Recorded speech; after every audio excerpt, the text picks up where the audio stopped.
আসসালামু আলাইকুম। আমি অবস্থান করছি ঢাকা আন্তর্জাতিক বাণিজ্য মেলার ২৯তম আসরের প্রথম সপ্তাহের পরিস্থিতি নিয়ে কথা বলার জন্য। আজকে যেই পরিবেশটা দেখলাম যে এখানে এতদিন শৈত্যপ্রবাহ থাকার কারণে দর্শনার্থীর অবস্থান খুব একটা ছিল না, তবে রোদ ওঠার সাথে সাথে মেলায় দর্শনার্থী এবং ক্রেতার সংখ্যা বাড়তে চলেছে এবং এখানের মেলায় এ হল এবং বি হল যেই অভ্যন্তরীণ স্টলগুলো আছে, বিশেষ করে বিদেশি স্টলগুলোতে মোটামুটি ভালোই ভিড় দেখা গেছে এবং এখানকার যেই পণ্য রাখা হয়েছে সেই পণ্যের মান এবং পণ্যের দাম নিয়ে ক্রেতা সাধারণ নানান প্রশ্ন তুলেছেন।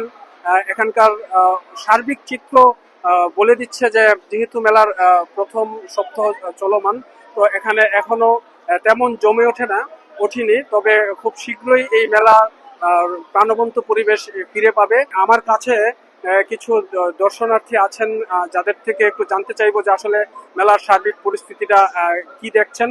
তো আমি জানতে চাইবো যে স্থানীয় একজন দর্শনার্থী তার বক্তব্য, আসলে এই যে মেলায় আসছেন আসলে কেমন দেখলেন, এখানকার পণ্য এবং এখানকার পরিবেশ সম্পর্কে যদি একটু বলেন। জি, ধন্যবাদ আপনাকে। বর্তমানে এই রাস্তাঘাটের যে অবস্থা, ৩০০ ফিট হাইওয়ে রাস্তা, যোগাযোগ ব্যবস্থাপনা খুব ভালো। যোগাযোগ ব্যবস্থা ভালো থাকার কারণে আমরা আসতে এবং যাওয়া আসায় খুব সুবিধা হয়। কিন্তু এই মেলার ভিতরে এসে বাইরের চেয়ে অনেক দাম বেশি। আমরা যেই আশায় মেলাতে আসি যে এসে দেখবো যে মেলা মানে কি সবকিছুতে একটু ছাড় থাকবে, আমাদের একটু কমে, বাইরের চেয়ে একটু কমে আমরা কিনতে পারবো, কিন্তু আমরা এখানে এসে তা দেখতে পাইনি।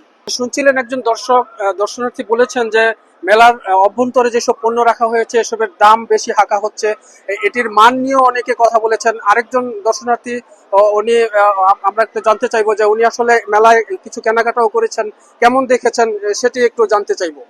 জি, ধন্যবাদ নাগরিক টিভিকে। প্রথমে আমরা এখানে বলতে চাই, আগের তুলনায় এখন বর্তমানে যে দামটা হাই কোয়ালিটি অনেক উন্নত। যেমন বাইরে কিছু ডিসকাউন্ট দিত, কিন্তু এখন ডিসকাউন্টটা হচ্ছে না। তাই এই বর্তমান অবস্থাতে তরুণের দামটা অনেক কমানো উচিত বর্তমানে। এবং যে রাস্তাঘাটে কিছু উন্নতি করা দরকার আমাদের বর্তমানে। আশা করি আমরা সবাই যদি দামটা কিছু নিয়ন্ত্রণ করতে পারি, তাহলে আমরা যারা অসহায় গরিব তারা কিছু কেনাকাটা করতে পারবো, আসা শুরু করতে পারবো ইনশাল্লাহ। এটা করতে পারি, আমাদের কাছে উপদেষ্টা প্রধানমন্ত্রী। আমরা সব মিলিয়ে মেলার পরিবেশ আপনি কেমন দেখলেন? পরিবেশ যাই আছে মোটামুটি আগের থেকে স্টল অনেক কম, এখনো কিন্তু দামটা খুব বেশি। শুনছিলেন দাম নিয়ে এই দর্শনার্থীরও এই ক্রেতারও এক অভিযোগ।